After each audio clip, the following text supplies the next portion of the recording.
let's dive into part 4 of our 91 to 95 classic arcade game breakdown and see how 10 sequels from the golden age of arcades actually hold up. Thunder Dragon 2 was released in 1993, 2 years after the original. It was a massive departure from the first game. The difficulty was dialed down quite a bit, but even so, that doesn't mean it was easy back then. The people who actually beat it were few and far between. Personally, I never saw anyone do it. The system got a total overhaul, too. They scrapped the 4 weapon types from the first game, changing it so player 1 has a spread shot and player 2 has a straight fire shot. Plus, collecting all the letters that appear at the start of each stage rewards you with a bomb, which was a nice touch. But visually, you'd never guess Thunder Dragon 2 was a sequel to the first one. Maybe the changes were just too drastic, because its popularity was nowhere near the original. Still, I think the quality is actually pretty solid. If it wasn't called Thunder Dragon 2, it probably would have been a bigger hit back then, and it can just barely be considered a classic. The Ninja Kids is a 1995 sequel by NMK, and man, this one is something else. If we're just talking about side-scrolling beat-em ups, I'd argue this might be one of the highest quality games in history. Even titles released years later like Battle Circuit or Sengoku 3 can't quite match it. That's because this game truly married the beat-em-up genre with the precise feel of a fighting game. The character movesets are incredibly deep, ranging from basic combos and hit-stun crowd control to projectiles, blocking, special moves, super moves, and even dual-character team attacks. You can even swap characters mid-combo for infinite chains, which makes the replay value insane. The visual effects are gorgeous to the absolute extreme. Its only real flaw is that because the graphics took up so much memory, there wasn't enough room left for audio files, leaving the entire cast, including enemies, completely mute. Still, I'd give this a perfect score. It blows the original out of the water and stands as an all-time classic in arcade history. Art of Fighting 2 was released by SNK in 1994 as a sequel to the first game. It pretty much stuck to the original formula but added popular characters who would later join King of Fighters, like Yuri Sakazaki and Eiji Kisaragi. Geese Howard, the big boss from Fatal Fury, even made a guest appearance. The graphics were much cleaner, marking a huge leap in overall quality. But that's where the compliments end, because the downsides are plenty. In our last video, we mentioned how the first game tried to challenge Street Fighter II and failed miserably. When this sequel dropped, it completely missed the trend of where fighting games were heading. It was still way too slow and seriously lacked combos. The spirit gauge mechanic was already proven to be a total flop. It didn't have the heavy impact feel of Samurai Showdown, nor the flashy combos of SNK's own King of Fighters series, so it quickly lost its grip on the market. I honestly don't get SNK's logic here. Did this game only exist to provide extra characters for the King of Fighters 94? In terms of KOF history, Art of Fighting 2 did contribute a lot of iconic characters, so let's call it a wash. It definitely earned its spot in today's lineup. World Heroes 2 was a sequel released by ADK the year after the original. It upgraded and refined the system of the first game, bumping the roster from 8 to 14 characters. It kept both the normal match and the deathmatch modes while introducing cool new mechanics like projectile reflecting and throw counters, making it a pretty solid, middle-of-the-road title. Back in 1993, it didn't really have any massive highlights, but it didn't have any major flaws either, so die-hard fans of the first game still respected it. However, in such a crowded market at the time, its hype was lukewarm, and it didn't have much of a presence. A game like this, hovering right around the passing grade, at least guaranteed a decent baseline. When people look back now, they usually think, yeah, I know World Heroes, but I never saw many people playing it. Still, you could always spot it in the arcade, and just because it's a familiar face to players, it can barely count as a classic.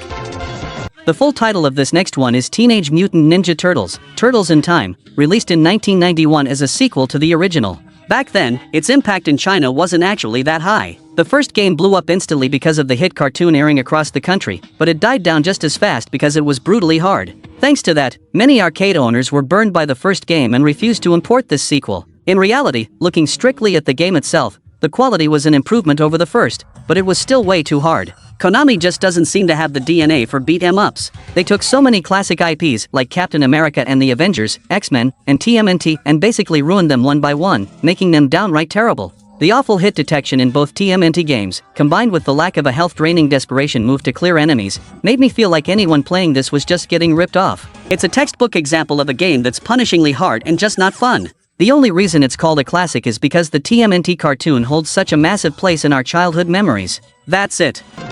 This next game, released by the Korean company Suna in 1991, was pretty mediocre. So why was it so popular in China? Solely because the final boss fight takes place right in front of Tiananmen Square. As for why a game made in Korea features that location, heaven only knows. The gameplay itself can only be described as bizarre. I'm sure anyone who played it back then felt the same way I did. We played it purely for the novelty, and for absolutely no other reason. Compared to what Japanese developers were putting out at the time, the hardhead doesn't even belong in the same conversation. In that golden era where arcades were blooming, classic games were like contestants in a beauty pageant, each stunning in her own way. But this game? It's like a joke character crashed the pageant. Sure, it's technically a game, but it's definitely one of those look but don't touch situations.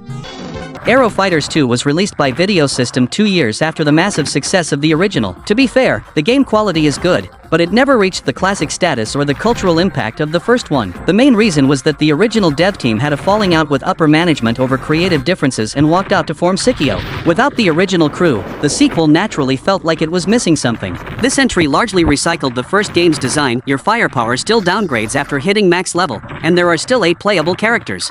The biggest change was switching to the Neo Geo board, which turned the vertical scrolling shooter into a horizontal one. This move alienated a lot of loyal fans of the first game, and with a serious lack of innovation, it couldn't compete against the shooters Sikio was pumping out. Even though they tried to bounce back with a third game in '95, they couldn't turn the tide and had to watch Sikio leave them in the dust. Still, given how legendary the first game was, this sequel earns its spot.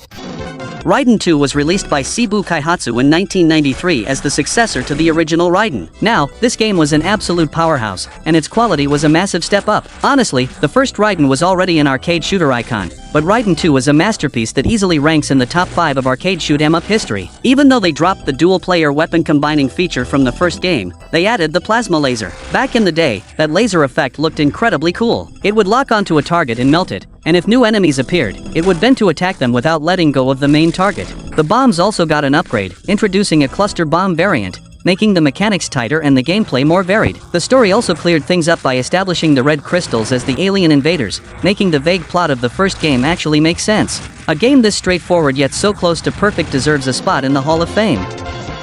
Shippelmahu Daisukuzen, or Kingdom Grand Prix, was released by Raizing in 1994 as a sequel to Sorcerer's Striker. This game pioneered a brand new concept by mixing a shoot-'em-up with racing elements.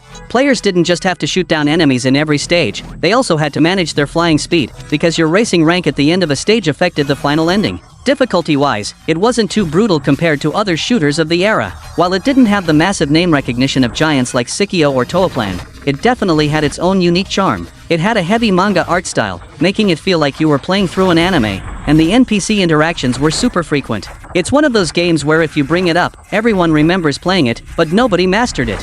If you ask around, everyone knows it. It's a true cult classic.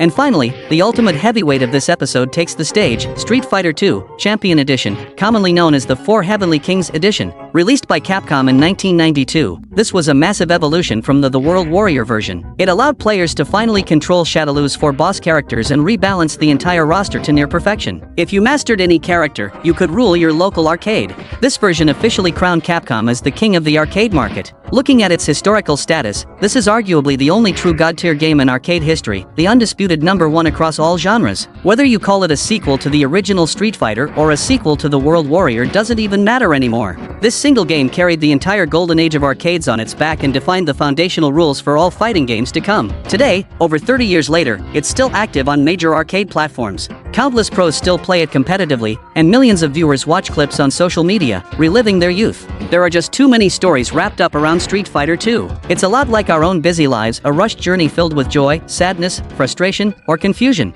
Yet, we're grateful to that great arcade era. Now in our middle years, it gives us those brief, nostalgic moments where we catch a glimpse of the past, standing side by side with the changing of seasons. Which classic arcade games from 1991 to 1995 should make it into the next video? Let me know your picks in the comments. I'm Rigo, talking about retro games. See you next time.